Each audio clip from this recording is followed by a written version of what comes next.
Donc c'est une maladie qui a été décrite pour la première fois il y a 90 ans. Ici c'est William Chester qui était d'abord un apathe et puis qui a fini cardiologue aux États-Unis et qui a décrit donc avec un anapathe viennois les 2-3 premiers cas. Et donc l'image assez iconique, c'est celle d'hyperfixation des os longs qui est quasiment toujours visible, que ce soit sur une scintille, sur un PET ou une IRM ou des radios, hyperfixation en PET ou en scintille. Et puis dans les 2 tiers des cas, il va y avoir un aspect de rein chevelu qui là aussi est une image qui doit vraiment vous faire tiquer pour un diagnostic de maladie d'Ardheim-Chester. Et vous voyez en haut à droite que ce n'est pas une vue de l'esprit, c'est un patient qui avait perdu un rein dans la bataille. Il faut toujours faire une biopsie si vous avez le choix, donc ça peut être une lésion cutanée ou alors le périrein qui se biopsie de façon extrêmement facile avec ces cellules histiocytaires qui vont être CD68+, et CD1A négatif. Donc c'est pas comme l'histiocytose langerhansienne. Donc moi je me suis intéressé à cette maladie via le cœur et les atteintes vasculaire il y a longtemps, il y a 18 ans. Donc, j'ai fait ma thèse de médecine là-dessus. Et donc, en reprenant toute la littérature, en fait, dès le début, les études autopsiques montraient que toutes les tuniques cardiaques, donc le cœur et les vaisseaux pouvaient être touchés, et que dans 1/3 des cas, donc c'était une étude de 2004, les patients mouraient du cœur, et ils mouraient ou d'infarctus du myocarde, parfois par atteinte spécifique péricoronaire, ou bien par tamponnade ou insuffisance cardiaque. Ici, vous avez un cœur lyonnais, donc vous voyez que ce patient, donc, vous avez toutes les tuniques du cœur, ça va de l'épicarde, le péricarde, les valves, le myocarde, sont infiltrés par l'Ardheim-Chester. Donc c'est une vraie maladie pour interniste, et vous voyez dans cette série qui a déjà 4 ans maintenant, on a le double de patients. Vous avez la plupart des patients qui ont des atteintes extra-osseuses avec beaucoup d'atteintes cardiaques ou vasculaires. Et une autre atteinte assez typique de la maladie d'Ardheim-Chester, c'est le manchon péri-aortique qui s'appelle le coated aorta. Donc ces maladies histiocytaires, et en particulier la maladie d'Ardheim-Chester, ont connu une exposition assez importante en 2010 avec la découverte de mutations récurrentes dans la voie des MAP kinases, et actuellement on a à peu près 2/3 des patients qui ont une mutation de BRAF. BRAF, c'est un oncogène, un proto-oncogène qui est situé ici dans une voie de signalisation très importante dans un certain nombre de tumeurs humaines, qui est la voie RAS, RAF, MEK, ERK, et puis ensuite ça envoie un signal dans le noyau. Et vous voyez que BRAF est muté chez presque la moitié des mélanomes et dans 100% des leucémies à tricot. Et donc les découvertes de ces mutations de BRAF à la fois dans l'histiocytose langerhansienne et dans la maladie d'Ardheim-Chester ont amené à une nouvelle classification dans laquelle ces 2 histiocytoses, qui peuvent être associées dans 15% des cas, sont regroupées dans les histiocytoses du groupe L. Quand on regarde les patients du service, vous voyez que sur les maladies d'Ardheim-Chester, le pronostic est mauvais quand vous avez une atteinte du système nerveux central, quand vous avez une atteinte cardiaque, et également quand vous avez une atteinte du rétro-péritoine. Quand on regarde maintenant pour une série d'un peu plus de 200 patients, ce qui se passe avec, quand on regarde avec le phénotype, avec le statut mutationnel BRAF, vous voyez qu'il y a 2-3 ans, on s'est aperçu que BRAF était extrêmement lié avec certaines atteintes cardiaques, et en particulier avec les masses de l'oreillette droite.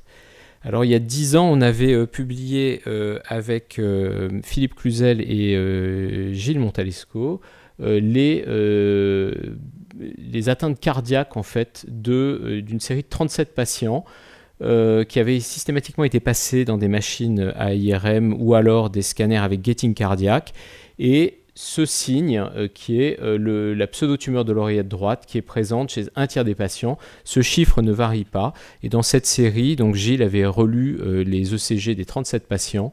Il y en avait 12 qui étaient normaux, il y avait 4 ou 5 patients qui avaient des espaces PR courts, il y avait 4 patients qui avaient dû avoir des pacemakers, et il y avait également quelques troubles de la repolarisation, Donc pas de trouble du rythme dans cette série.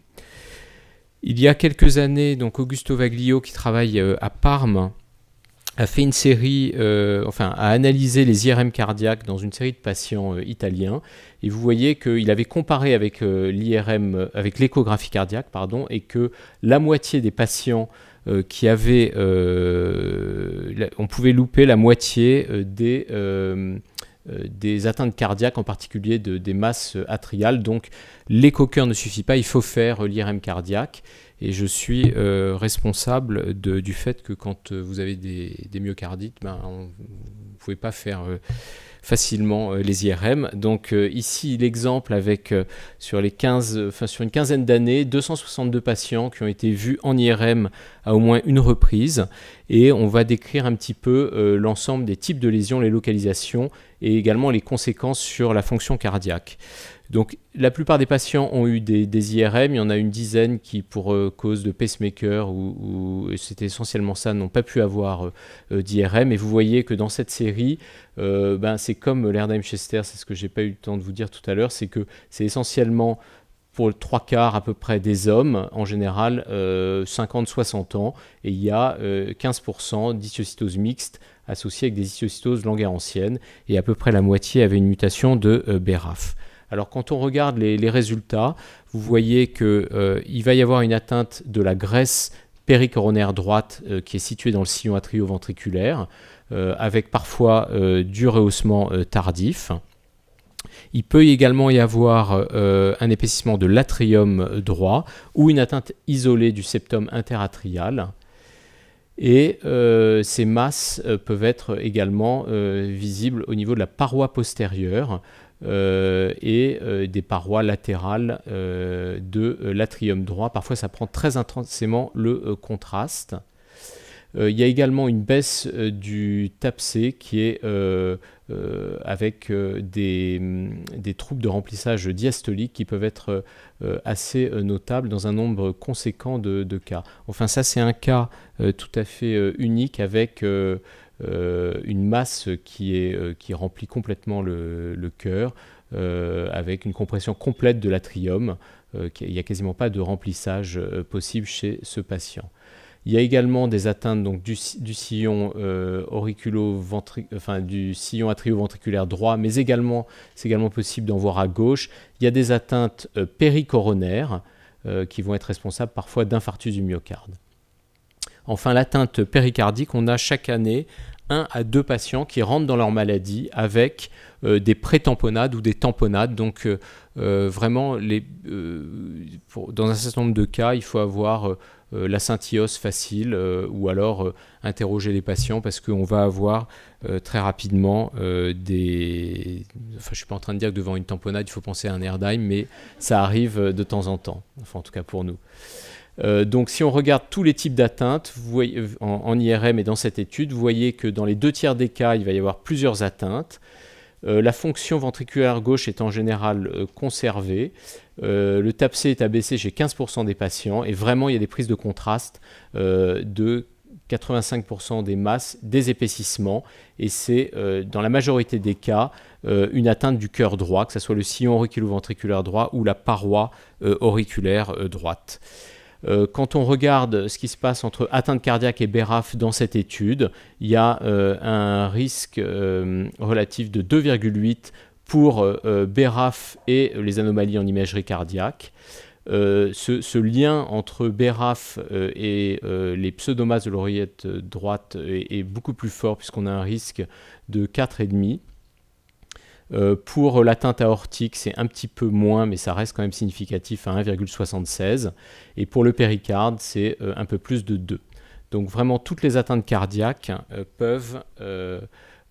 sont en général associées au statut BRAF. Alors on peut maintenant traiter les patients par inhibiteur de BRAF, et vous voyez ici la réponse au traitement d'un patient de 76 ans avec l'IRM initial à gauche et à droite après 1 an de traitement. Donc on arrive à désinfiltrer les patients et en particulier ce qui répond extrêmement bien, c'est le péricarde et l'infiltration de l'oreillette droite. Donc en gros, on confirme l'infiltration cardiaque fréquente dans cette maladie. À peu près un patient sur deux va avoir une imagerie anormale, avec un tropisme électif pour la paroi de l'oreillette droite, et ce terme de pseudotumeur de l'oreillette droite. BRAF est associé à ces pseudotumeurs de façon extrêmement forte, avec un risque relatif de 4,5. Un petit peu moins aux autres atteintes cardiaques. Il n'y a pour l'instant pas d'atteinte significative entre le statut BRAF et le décès, mais les choses sont peut-être en train de changer quand on analyse maintenant sur une cohorte de plus de 300 patients. Et donc vraiment, il faut qu'on continue à faire des IRM cardiaques systématiques parce que l'écho-cœur ne suffit pas. Et je vous ai montré que la moitié de ces patients ont des écho-cœurs qui sont normales, en particulier quand on veut rechercher les infiltrations de la paroi atriale. Et ce qu'on essaye également de regarder maintenant, c'est de faire des explorations endocavitaires et du IS, parce qu'il y a beaucoup de choses qui passent dans le sillon atrioventriculaire. Et je remercie tout particulièrement Philippe Cluzel et Marine Bravetti, Fleur et Lévidane, qui a beaucoup travaillé sur ces imageries. Merci beaucoup.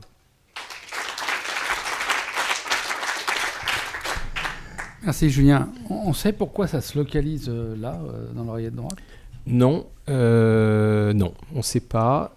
En revanche, on sait que ces patients, ils ont très fréquemment des mutations de TET2, et il y a eu qui est un des gènes de l'hématopoïèse clonale de signification indéterminée, et il y a eu un très beau modèle qui avait été publié dans le New England il y a 2 ou 3 ans, dans lequel des souris qui étaient mutées TET2 avaient une athérosclérose accélérée, et parmi nos patients, on voit qu'il y a un lien très fort entre TET2 et BRAF. Donc comme BRAF est lié à ce qui se passe dans l'oreillette droite, on se demande si ça ne passe pas via TET2. Mais en fait, pour l'instant, on n'en sait rien. On ne sait pas pourquoi est-ce que ça va plutôt dans l'oreillette droite, pourquoi d'une manière générale, c'est plutôt le cul-de-sac, la plèvre droite qui est davantage touchée que la gauche, et ils ont davantage d'infarctus à droite qu'à gauche.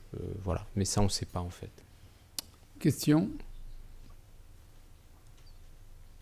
Est-ce qu'ils font des dissections aortiques ou des pathologies de l'aorte ?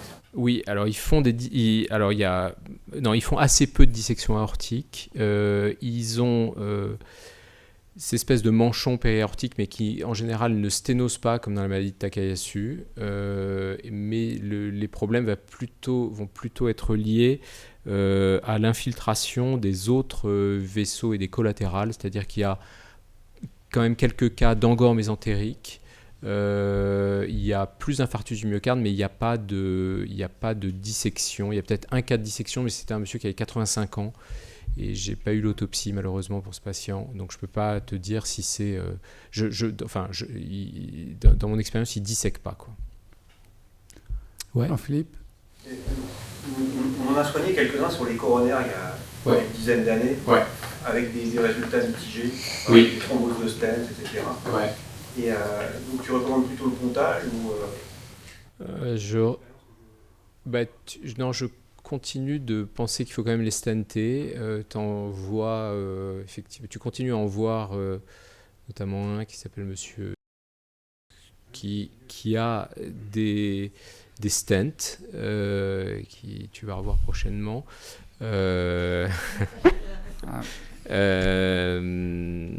C'est des chirurgies en fait assez casse-gueule aussi, parce que quand tu vois que la fibrose peut se mettre vraiment partout, notamment des patients chez qui il y a des indications de remplacement valvulaire qui ont été posées, ce qu'on n'a pas fait depuis une quinzaine d'années dans le service. Ça s'était terminé très très mal avec une patiente qu'on n'a jamais pu extuber et qui est morte en réanimation.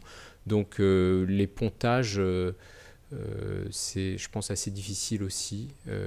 Voilà, en fait, j'ai pas de... D'ailleurs, lui, vous l'avez désinfiltré, hein, oui, avec le traitement. Avec les thérapies ciblées. Donc on arrive vraiment à désinfiltrer les patients, que ce soit les inhibiteurs de BRAF ou les inhibiteurs de MEK. Et c'est une chance d'être statut BRAF en fait, parce que tu as un traitement ? Alors, mais non, parce que quand tu n'as pas de mutation de BRAF, en général, tu as une mutation sur le reste de la voie. Et souvent, tu peux avoir une mutation de MAP2K1 qui est juste en dessous, dans 20% des cas. Et tu as maintenant des inhibiteurs de MEK. Donc, quand tu n'as pas la mutation BRAF, tu reçois un inhibiteur de MEK. Donc vous avez un traitement pour tous les malades? Voilà, c'est ça, ouais. C'est mieux que la cardiologie, hein?